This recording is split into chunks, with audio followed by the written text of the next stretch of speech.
Ada 3 amalan yang Allah gambarkan terjamin dalam 3 amalan kesempurnaan pahala. Yang barusan saja di ayat surah Ali Imran, Allah sudah menjanjikan kesempurnaan pahala hanya diberikan di hari kiamat. Di antaranya kesempurnaan pahala adalah diselamatkan dari neraka jahanam. Itu termasuk setinggi-tinggi kesempurnaan pahala. Diselamatkan dari neraka jahanam dan dimasukkan ke dalam surga. Dan itulah termasuk peruntungan yang sangat luar biasa. Kalau Allah sudah menjanjikan di antara kesempurnaan pahala dari selamat dari neraka dan dimasukkan dalam surga, berarti di bawah itu jauh lebih mudah bagi Allah. Kalau Allah sudah menerangkan setinggi-tinggi sempurna pahala selamat dari neraka jahanam, dan saya yakin semua Bapak Ibu harap selamat dari neraka jahanam. Kalau Allah jamin kita selamat dari neraka jahanam, yang termasuk salah satu ancaman azab besar adalah neraka jahanam.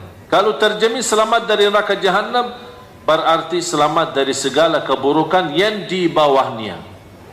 Kalau yang sudah terbesar musibah besar, yang terbesar ancaman besar, kita sudah dijamin selamat, berarti apalagi yang lebih bawah lagi, keburukan, ujian, musibah, fitnah, rumah tangga hancur, anak yang susah turuti orang, semua termasuk permasalahan dalam kehidupan kita. Kalau Allah sudah berkenan menjaminkan selamat dari neraka jahanam, apalagi hal-hal yang lain, hal-hal kecil. Tapi dalam 3 amalan. Silakan. Surat ayat berapa, Ustaz? 29 dan 30. Bismillahirrahmanirrahim. Sesungguhnya orang-orang yang selalu membaca kitab Allah, Al-Quran, dan melaksanakan sholat dan menginfakkan sebagian rizki yang kami anugerahkan kepadanya dengan diam-diam dan terang-terangan, mereka itu mengharapkan perdagangan yang tidak akan rugi. Perdagangan yang tidak akan rugi. Iman ada perdagangan yang terjamin tidak rugi? Ada enggak yang bisa jamin ikut bisnis bersama dan kita minta jaminan tidak merugi? Berani enggak dia kasih jaminan? Bu, kita berbisnis, untung alhamdulillah, kalau rugi ya sama-sama rugi. Ada yang jamin? Tidak ada. Kita bismillah, dengan berkahnya Allah kita berbisnis sama. Insya Allah kalau berhasil kita bagi hasil. Tapi kalau rugi, sama-sama rugi. Tapi ada satu penawaran bisnis yang tidak ada ruginya. Itu tawaran dari siapa? Dari Allah. Percaya nggak sama Allah? Yang benar. Mudah kita berkata percaya, tapi susah mempraktiknya. Masalah percaya sama Allah bukan hanya ucapan. Karena Allah subhanahu wa ta'ala tidak menunggu ucapan. Allah tidak peduli siapa kita, Allah tidak peduli nama kita, Allah tidak peduli turunan kita, pakaian kita, jabatan kita, Allah tidak pedulikan. Yang Allah pedulikan isi hati kita dan amalannya. Orang berkata hatiku baik, yang penting hatiku baik. Kalau memang hatinya baik, apa bukti amalannya? Kalau hati baik itu raja tubuh badan hati. Kalau hati baik pasti seluruh amalannya jadi baik. Tapi kalau terlihat amalannya tidak baik, berarti terbukti hatinya belum. Allah menawarkan perdagangan yang tidak ada rugi melalui tiga amalan. Yang pertama, mereka senantiasa membaca. Silahkan Bapak Ibu bertanya diri, berapa hari lewat belum baca Quran? Saya selalu hiburkan kepada jamaah, tolong jangan lewat 1 hari belum baca Al-Quran. Sibuknya bagaimanapun kesibukannya, paling tidak 1 ayat. Dan saya yakin 1 ayat tidak berat. Berat enggak satu ayat? Enggak berat. A'udzu billahi minasyaitonir rajim. Bismillahirrahmanirrahim. Idza waqa'atil waqi'ah. Shadaqallahu. Susah enggak? Apalagi kalau disertai dengan terjemahan artinya. Satu ayat. Tidak menghabiskan tenaga, tidak menghabiskan waktu, tidak menghabiskan fikiran. Satu ayat. Dan boleh habis kita baca satu ayat, selama masih kita ingat, boleh dipakai di sunnah qabliyah ba'diyah kita. Walaupun satu ayat. Rasulullah SAW suka salat sunnah dengan satu ayat. Jadi tidak harus mulai satu surah dan selesai surah itu. Tidak harus itu. Mau salat fardu maupun salat wajib. Tapi daripada qulhu mulu, kita ganti-ganti. Ada ayat yang baru. Apa ayat yang baru? Alhamdulillah saya berhasil hafal 5 ayat Yasin. Udah, sunnah qabliyah rakaat pertama habis Al-Fatihah baca 5 ayat Yasin. Kalau kira-kira ada yang tertinggal dan belum ada yang bisa diingat, misal 3 ayat terus selanjutnya, oh ya Allah kemana habis, lupa ya, langsung dah usah lama-lama, Allahu Akbar, rukuk, dah usah fikir, udah rukuk, lupa, biarin aja. Tapi subhanallah, coba ibu-ibu tolong praktik itu. Demi Allah, datang syaitan ingatkan kita supaya di rakaat kedua bisa lanjut. Mengapa syaitan mengingatkan ayat?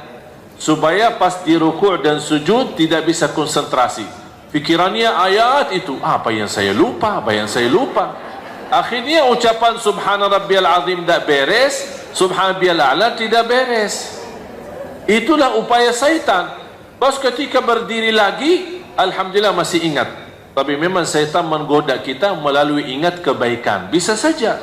Syaitan bukan hanya selalu mengajak keburukan, kadang-kadang bisa mengajak kebaikan demi menghilangkan kebaikan yang lebih besar.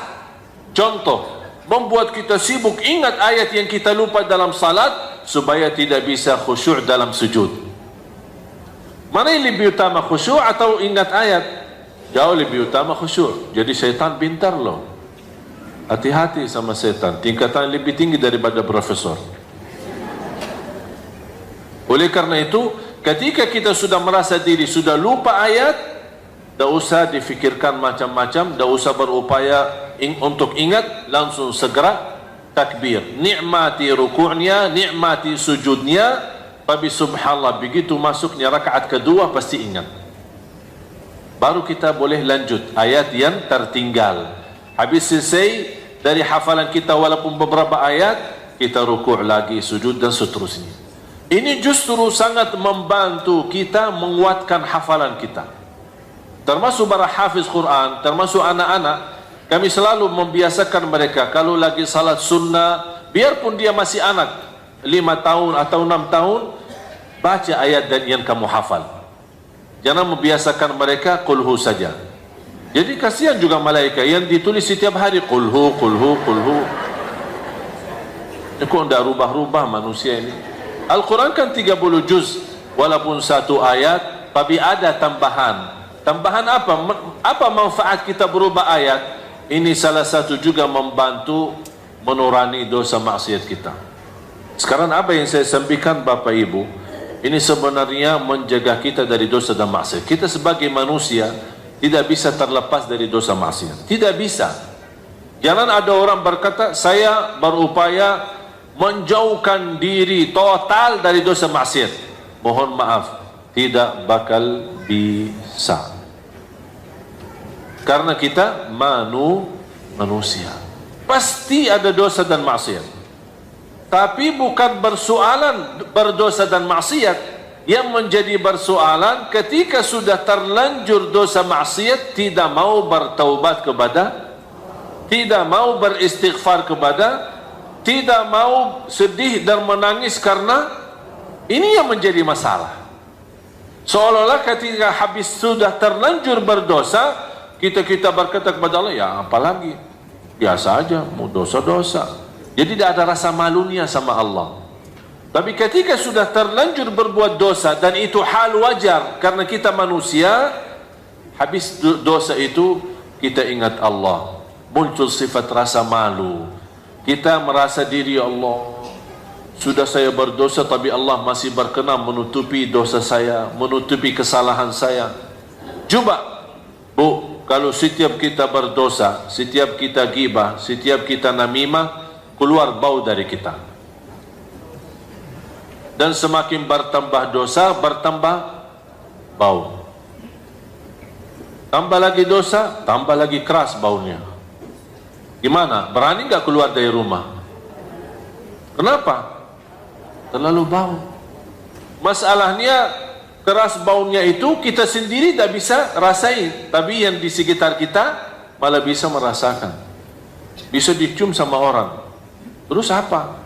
Tapi subhanallah, salah satu tanda Allah sayang dan kasih rahmat untuk kita semua, tidak terlihat tanda dosa maksiat itu. Padahal bisa saja orang baru semalam saja habis dosa maksiat, tapi Allah menutupi dosa itu. Ini tanda apa? Kalau Allah berkenan menutupi, Allah memberikan pesan kepada kita, semalam saja aku menutupi dosamu, kapan kamu meminta maaf? Dikasih waktu. Sampai ada satu riwayat, ketika seorang manusia berdosa, Allah bertahankan malaikat yang menulis dosa maksiat. Jangan tulis dulu, sebentar. Kenapa ya Allah? Barangkali dia malu dan taubat. Kalau sudah taubat, berarti yang tertulis kebaikan, bukan dosa. Beda kalau kita berbuat kebaikan, Allah perintahkan malaikat segera tulis kebaikan itu. Subhanallah. Begitu rahmat Allah untuk kita semua. Jadi tolong memperhatikan, rutin membaca Al-Quran. Yang tidak bisa baca, silahkan dengar melalui murattal kita, melalui HP kita, melalui kaset kita. Kan semua sekarang HP-nya ada isinya Al-Quran. Silakan sambil bawa mobil kemana-mana, dengar. Ada handsfree, kita naik bis, kita naik motor, kita jalan kaki.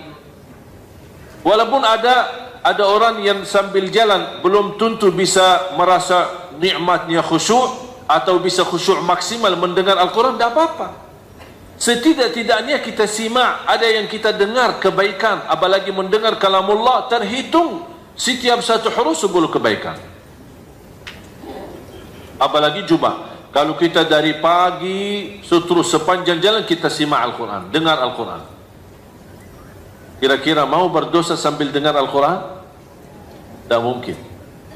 Apakah kita berani bermacam kata yang kotor sambil mendengar Al-Quran? Ini salah satu menjaga kita dari maksiat dan dosa.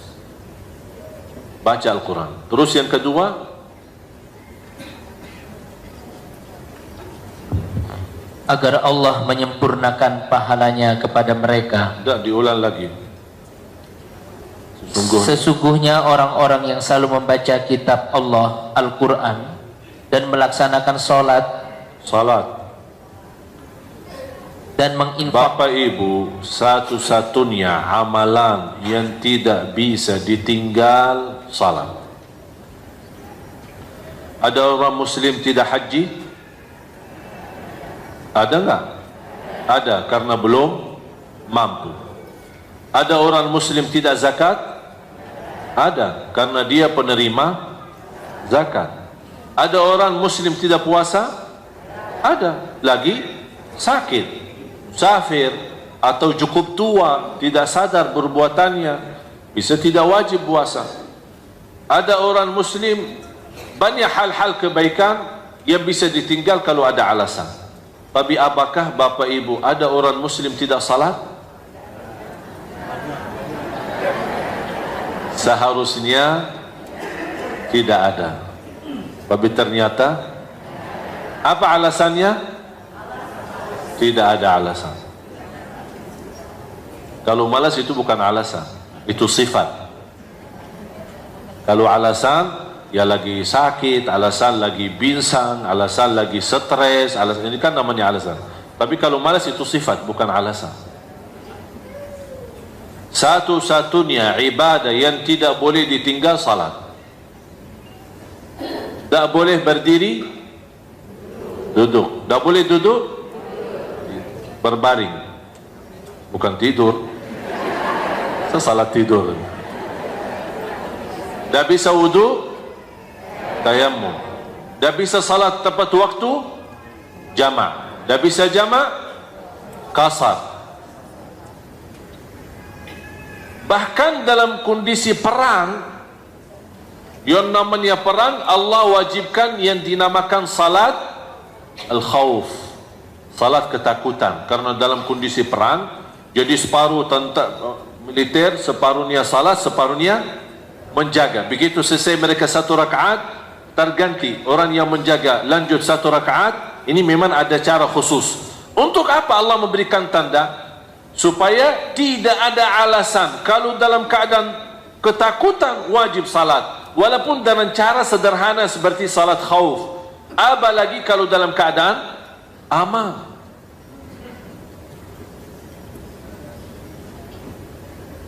Jamaah sekalian, beberapa waktu lalu kita beringatan Isra Mi'raj. Dan salat termasuk satu-satunya ibadah yang diterima oleh Rasulullah SAW langsung dari Allah tanpa melalui wahyu. Semua perintah agama melalui wahyu selain salat.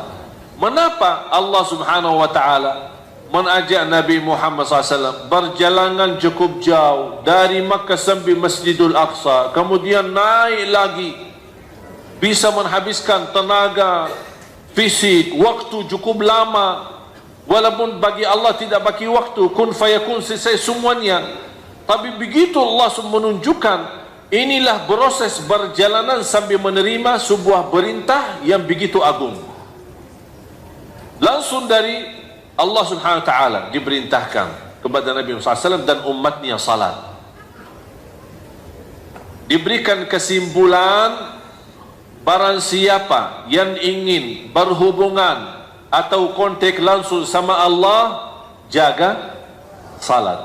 Kalau sudah putus tali salat kita sama Allah, tak ada ibadah lain yang bisa menghubungkan dengan Allah langsung. Karena satu-satunya ibadah yang berhubung langsung sama Allah itu salat. Kalau salatnya putus, artinya tidak salat sama sekali, atau banyak bocor, salat kadang-kadang tidak, kalau lagi senang salat, kalau lagi galau tidak salat, berarti tali hubungan kita sama Allah sudah putus. Kira-kira apa lagi yang bisa dihubungkan sama Allah lagi? Tidak bisa, tidak ada. Bahkan ulama menjelaskan, Bapak Ibu, pernah dengar nggak ketika ada, saya pernah bertanya, kalau ada seorang muslim tidak salat, dia langsung kaget guru saya. Dia langsung bertanya kembali kepada saya, "Eman ada orang muslim tidak salat?"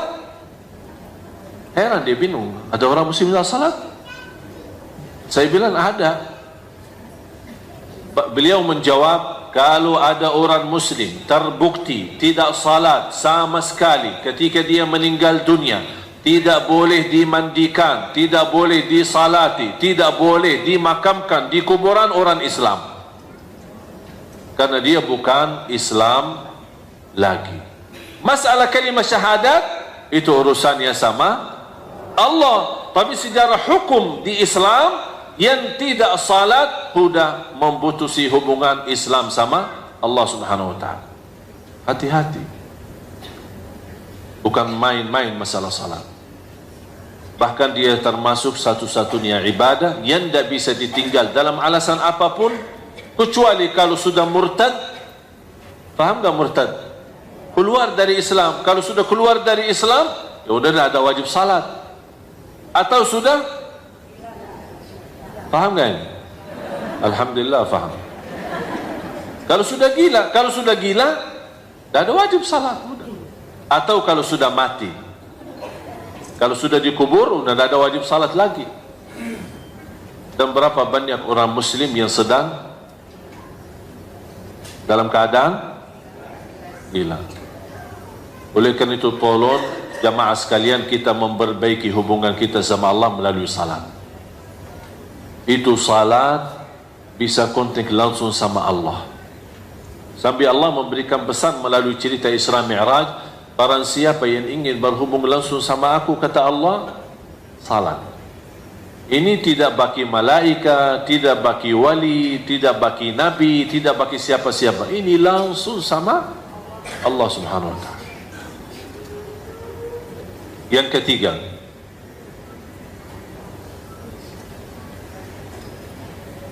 dan menginfakkan sebagian rezeki yang kami anugerahkan kepadanya dengan diam-diam dan terang-terangan. Mereka itu mengharapkan perdagangan yang tidak akan rugi. Saya berikan satu rahasia sedekah.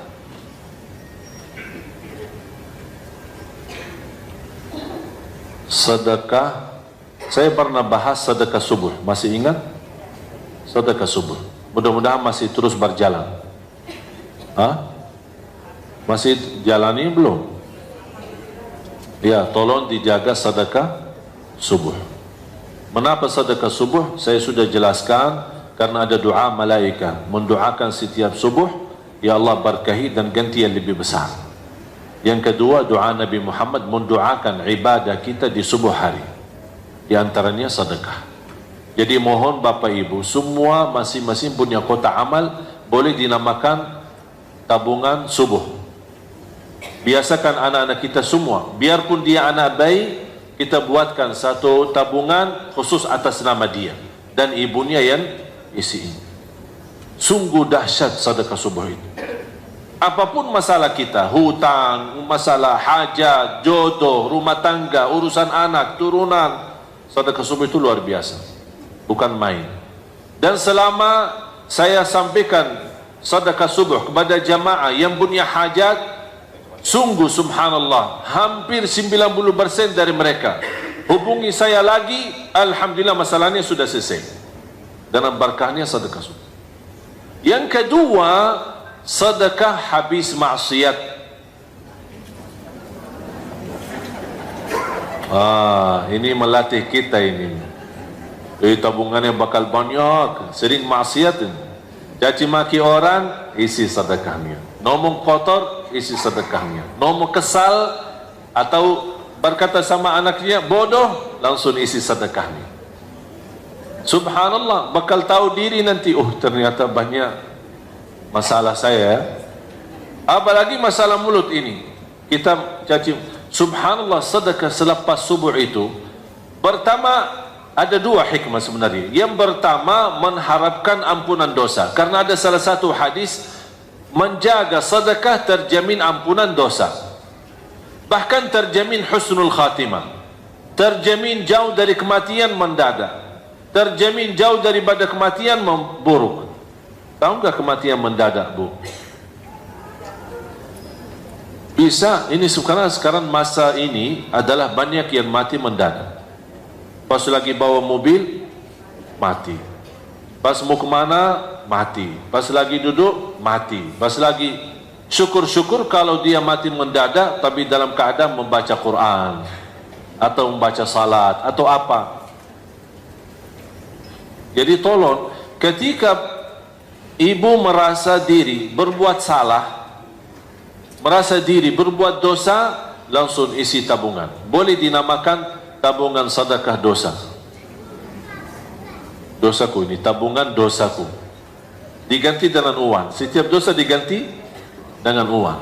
Untuk apa? Terjamin ampunan dosa. Yang kedua, mendidik diri. Ini latihan untuk hawa nafsu. Nafsu ini. Kalau mau dosa lagi, kena denda loh. Apa dendanya? Sedekah. Setiap mau, lama-lama jiwanya, karena jiwa itu suka harta. Ketika dia melihat setiap kita berdosa, harta itu malah dikeluarin sedekah lillahi ta'ala, lama-lama dia mulai berhenti. Ini salah satu cara yang kami dapat belajar sejak kecil. Dan subhanallah sangat berhasil untuk menjauh kita dari maksiat dan dosa. Dan alasan yang ketiga, melalui sedekah yang kita berikan kepada Allah di saat dosa maksiat itu, kita mengharap dan memohon melalui sedekah, itu namanya tawassul bil amali salih. Tawassul dengan amal salih. Di antaranya sedekah. Ya Allah, dengan sedekah ini mudah-mudahan dosa ini saya mohon ya Allah jangan terulang lagi. Ya Allah, mudah-mudahan saya supaya tidak terjumus lagi dalam dosa itu. Kalau terulang lagi, isi lagi sedekah dan memohon lagi sama Allah Subhanahu wa taala supaya melalui berkah sedekah ini, ya Allah jauhkanlah saya tidak mau lagi berbuat dosa ini. Pasti ada satu-satunya sedekah yang kita keluarkan, pasti ada satu kali yang ikhlas, yang tulus dari hati, dan ucapan juga yang tulus dari hati. Allah kabulkan langsung, selesai masalah dosa dan maksiat itu. Ini subhanallah, jujur saja saya sendiri ada beberapa hal yang belum mampu saya tinggalkan, tapi dengan cara ini alhamdulillah Allah SWT memberikan kemudahan, bisa saya selesai keburukan dan kesalahan saya. Mudah-mudahan saya harap juga ampun dari Allah SWT. Coba bayangkan kalau kita bisa betul jaga sedekah selepas dosa maksiat itu, subhanallah luar biasa dahsyat. Saya ada satu cerita bagaimana sedekah juga menjaminkan husnul khatimah. Ada seorang, termasuk seorang pendakwah, seorang ulama berdakwah di kota Madinah, cukup terkenal. Beliau pernah menyampaikan sebuah cerita, peristiwa, satu cerita peristiwa bersama dia sendiri. Kata beliau, saya pernah bermimpi. Dalam mimpi itu saya melihat nomor HP seorang dengan nama, HP dan nama. Dan ada sebuah suara panggilan di dalam mimpi itu, hubungi orang itu dan ajak dia umrah. Dia kaget. Malam pertama sadar bangun, ya biasa-biasa aja, tidak ada respon. Malam yang kedua sama, terulang lagi. Malam yang ketiga terulang lagi, sampai 3 kali. Nama jelas, nomor HP jelas, hubungi dia dan ajak dia umrah. Kata ulama itu berdakwah, akhirnya di hari yang keempat saya telefon. Sebelum saya telefon, di fikiran saya barangkali ini seorang saleh, seorang apalah punya kelebihan, tapi dalam kondisi susah atau miskin, belum mampu umrah. Jadi Allah SWT punya berbagai macam cara, kun fayakun, Allah berikan, mengajak orang lain bisa menjadi rizki buat kita. Itu fikirannya. Telepon, Assalamualaikum fulan, ya fulan. Betul, sesuai nama yang ada di dalam mimpi. Tolong alamatnya di mana, saya ingin bertemu. Boleh, kasih alamat, ingin ketemu. Begitu dia tok pintu, dibuka pintu sama orang biasa-biasa aja. Tidak ada istilahnya kalau di Arab, dia apa jenggotnya besar atau apa bakannya putih. Nah, biasa aja. Orang-orang istilahnya kalau kita bisa bilang orang awam lah.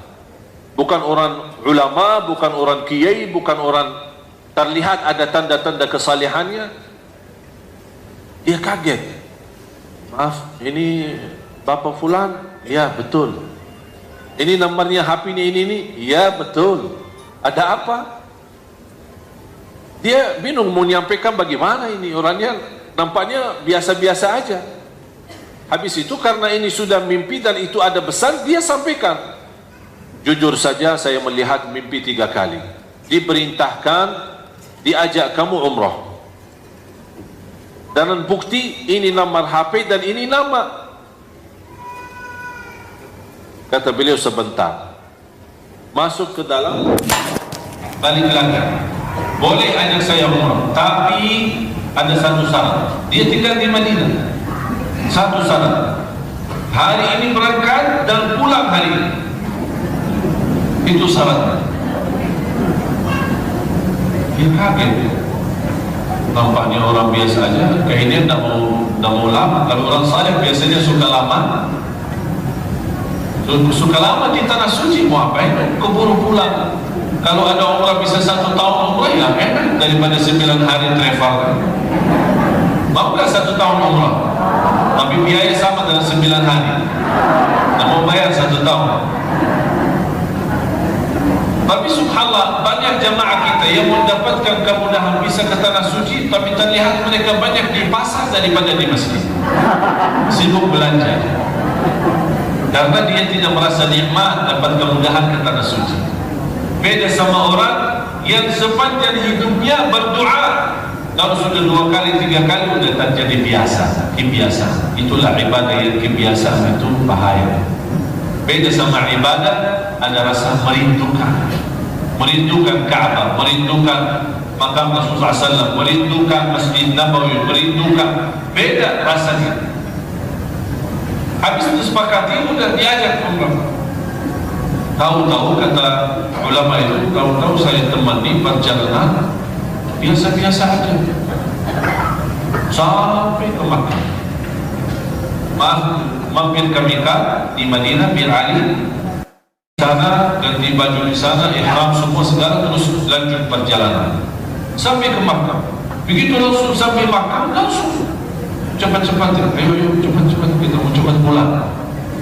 Itu bahasanya. Terus tawaf selesai, Safa Marwah selesai, cukur, tahallul, lepas ihram, pakai baju, udah ya, ayo yuk kita pulang. Astagfirullah, kaget. Apa rahasia di belakang orang itu? Pas begitu kami jalan kaki menuju ke parkir mobil untuk siap-siap pulang, tiba-tiba orang itu, maaf, saya mau balik lagi ke masjid. Astagfirullah. Oh sebentar, cepat sebentar mau balik lagi. Sebentar aja, saya ada keinginan segala tahu muncul di dalam hati saya, ingin sekali mau salat 2 rakaat. Dari tadi bisa salat, bisa nikmat. Oh cepat-cepat pulang, sekarang mau balik lagi. Udahlah, terserah mau. Tapi tak apa-apa kalau mau nginap. Enggak, salat 2 rakaat langsung pulang. Udah, terserah, ikutin. Pas dapat, apalagi kalau musim lagi sepi habis haji, biasanya habis haji langsung sepi banget. Pas sampai ke sana, habis cium Al-Hajarul Aswad, kemudian dia salat di depan Ka'bah, salat 2 rakaat.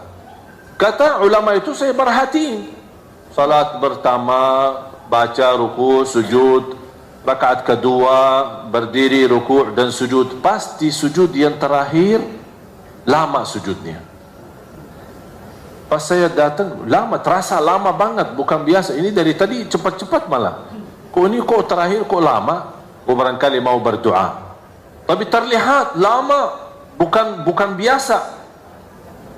Didekatin, digerakkan, ternyata sudah meninggal dunia. Allah Subhanahu wa ta'ala.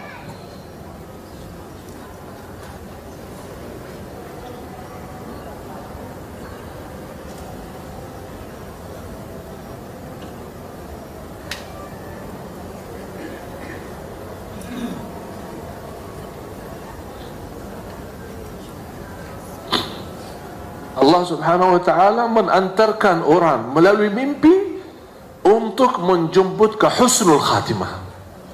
Itulah cara Allah Subhanahu wa ta'ala yang kita tidak bisa tahu. Tidak bisa tahu. Allah maha baik, bahkan terlalu baik sama manusia. Inilah diantaranya seorang susah payah, tidak punya kemampuan bisa berumrah, Allah hantarkan melalui mimpi bisa diajak umrah, bahkan dihantarkan ke Makkah, ke tanah suci, supaya dapat husnul khatimah di sana. Inilah cara Allah.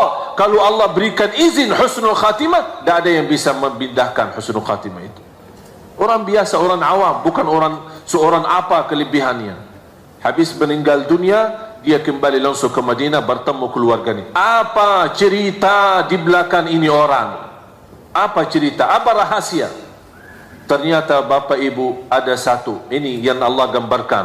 Mereka selalu berinfak secara diam-diam maupun sembunyi. Kata istrinya, setiap kami masak makanan, beliau selalu tegaskan ke saya tidak mau makan dan haram makan itu bagi saya. Sebelum tetangga saya, seorang ibu tua, tidak punya siapa-siapa yang layanin, sebelum si ibu tua ini makan dulu.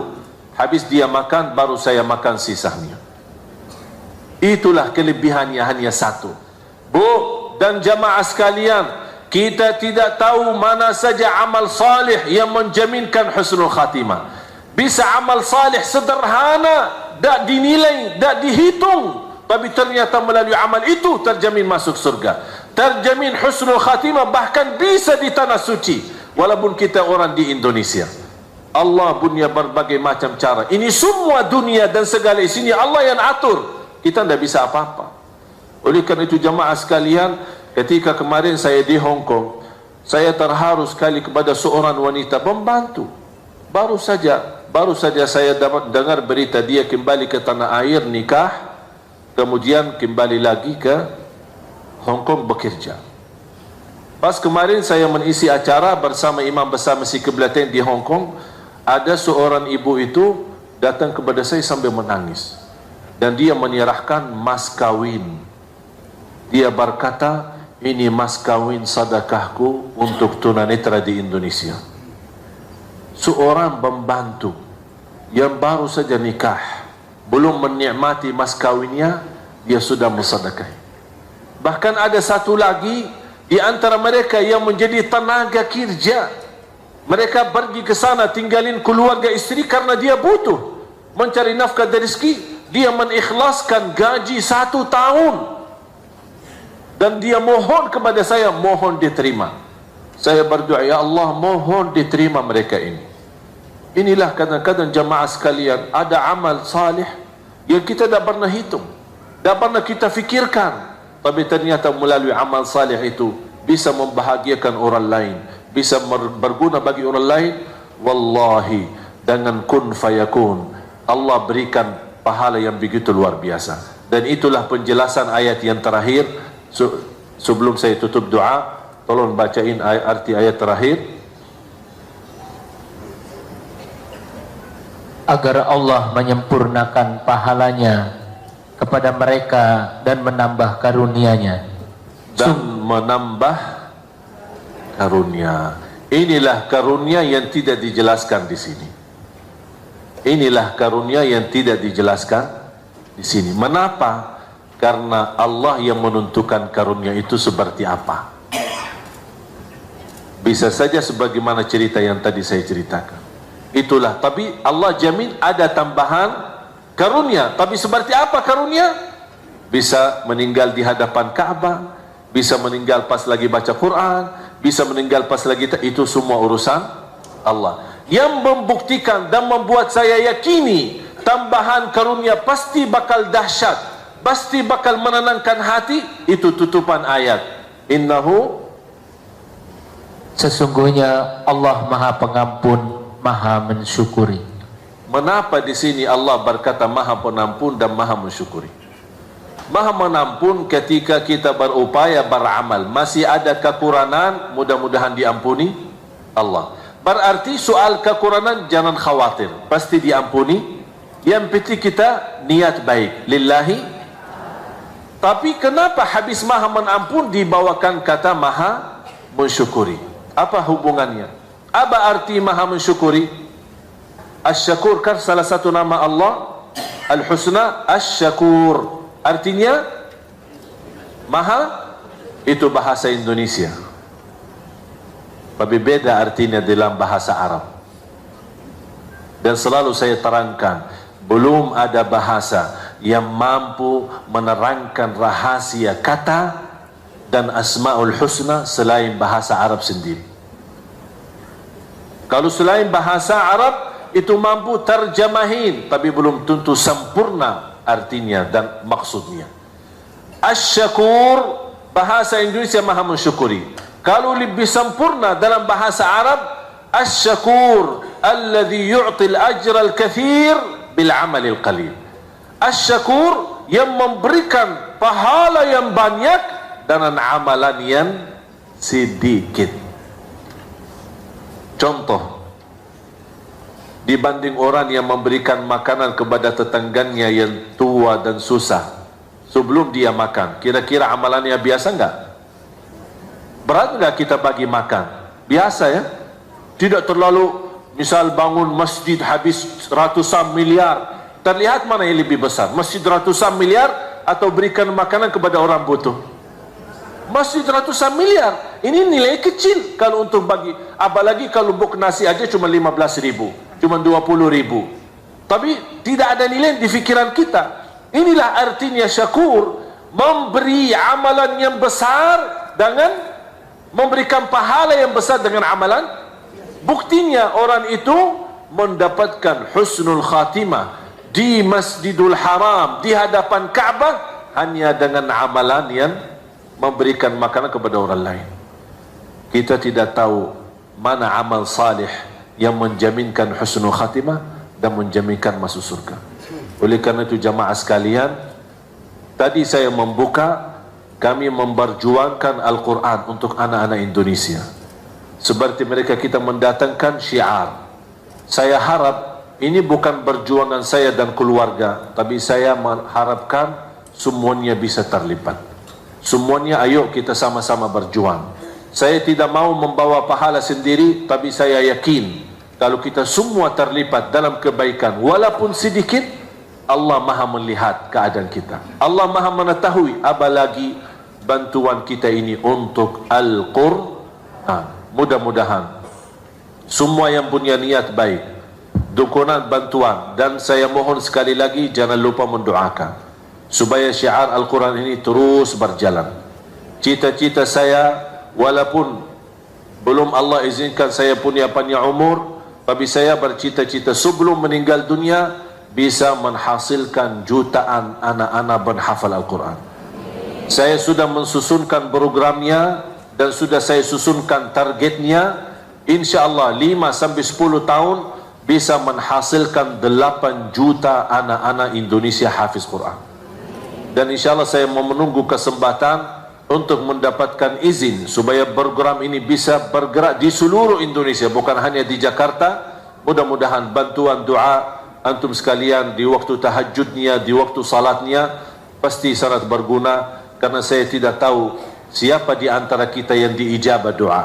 Tapi yang saya yakin, walaupun saya tidak tahu, tapi saya yakin pasti di antara jamaah yang hadir ada walaupun satu yang diijabah doanya oleh Allah Subhanahu wa taala. Oleh karena itu saya titip doa, doakan saya, doakan keluarga supaya kita terus bisa istiqamah dan berjuang syiar Al-Quran untuk Indonesia. Amin ya rabbal alamin. Bismillahirrahmanirrahim. Alhamdulillahi rabbil alamin. Allahumma salli ala sayyidina Muhammad wa ala ali sayyidina Muhammad.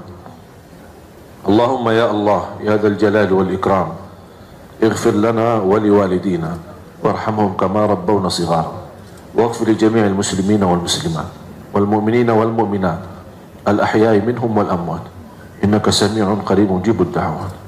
Ya Allah, bukakan bagi kami pintu taufikmu agar kami mampu istiqamah dengan amal yang salih, amal yang salih yang mampu menghantarkan kami ke husnul khatimah, amal yang salih yang mampu membahagiakan kami dunia dan akhirat, amal yang saleh yang mampu memberkahi sisa umur kami, amal yang saleh menjadikan sisa umur kami lebih baik daripada yang sudah lalu. Ya Allah, kami tidak tahu mana amal saleh yang menjaminkan kami selamat dan bahagia dunia akhirat. Tapi kami mohon, bukakanlah bagi kami pintu taufikmu agar kami bisa istiqamah beramal saleh, bisa istiqamah Islam iman sampai akhir hayat. Ya Allah, ampuni segala dosa kami. Aku mohon untuk semua yang hadir di siang hari ini, masing-masing pulang ke rumahnya sudah diampuni segala dosanya, disucikan hatinya, dibersihkan jiwanya. Atas izinmu ya Allah, kami berkumpul di siang hari ini di Masjid Al-Latif. Ya Allah, atas izinmu ya Allah, berilah kepada kami kemuliaan, sama-sama jumpa lagi di dalam surgamu ya Allah, bersama Nabi Muhammad sallallahu alaihi wasallam. Ya Allah, jadikan kami semua ahlul Quran, ahlul Quran, ahlul Quran. Berikan kepada kami ya Allah keturunan anak salih salihah, anak dan cucu penghafal Al-Quran, anak dan cucu penghafal Al-Quran, birahmatika ya arhamar rahimin. Ya Allah, Engkau sedang mengetahui segala hajat kami, segala isi hati kami. Aku mohon ya Allah dengan asmaul husnamu untuk semua yang hadir, yang sedang sakit, mudah-mudahan sembuhkan penyakitnya. Ya Allah, sembuhkan badannya, angkat penyakitnya. Berikan ya Allah pakaian sihat wal afiat. Ya Allah, di antara kami yang punya hajat, hajat lahir, hajat batin, ya Allah, aku mohon dengan nama-Mu yang agung dan mulia, dimudahkan segala hajatnya, dikabulkan segala keinginannya. Birahmatika ya arhamar rahimin. Di antara kami ya Allah yang belum mampu terlepas dari dosa maksiat, ya Allah kuatkan hatinya, kuatkan imannya. Ya Allah kuatkan imannya, bersihkan jiwanya agar mereka mampu menjauhkan dan menjaga diri dari dosa maksiat ya Rabbal Alamin. Ya Allah berikan kepada kami kemampuan istiqamah, istiqamah sampai akhir hayat. Birahmatika ya arhamar rahimin. Rabbana atina fid dunya hasanah wa fil akhirati hasanah wa qina adzabannar.